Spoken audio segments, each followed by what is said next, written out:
Semangat keempat, tujuan ketiga, pesan apai.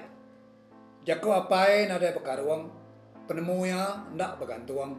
Nanti apai kita yang ngajar, segi nyemetak pendiang ninga. Nyalai kita ke mana anak muda jampat sengak. Tajak ya munyi kecangka, tajak ya bisik pemisah. Hati nuan mesti tegap, bersabar. Anak muda jampat ringan.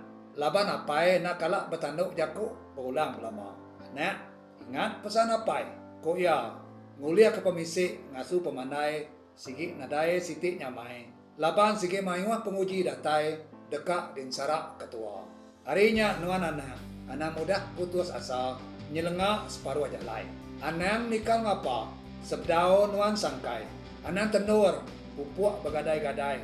Jamah berubah, serta bagas. Anang tak berguai-guai. Ingat, anang ngandal kesawap ura bukai. Ansiang kati diri pamai-amai. Anang mejuk napik pemerintah. Ente kerja anda boleh runtuh. Berubah. Ente lelak tahu kan itu. Pesunga. Ente anda boleh segawat. Berubah. Anang makitai mantuan mempak melengkap. Ente asai puas berdiri. Duduk. Ente nyau lengah kadas kata. Mencuak. Ente nyau puas nyandar. Suruh. Ente nyau lenjuk. Dadikir ngeruntua, anang bekak ya jam mudah bekerja.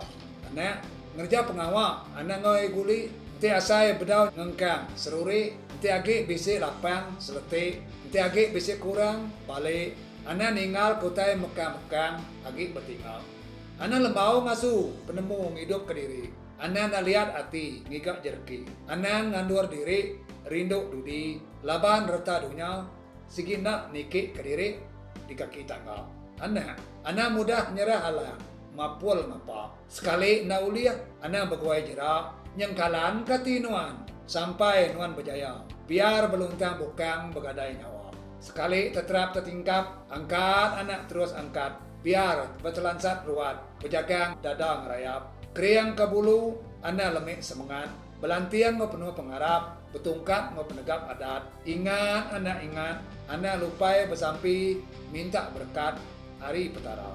Nyame bunyi sekedak jako ajar apai, tajak bunyi kengano. Ingat anak, apai nak kalak suah madak, ya ngai bertanduk-tanduk. Sekali nuan nak ningau teko ya, 1000 kali menuan nesah dudi hari. Terima kasih.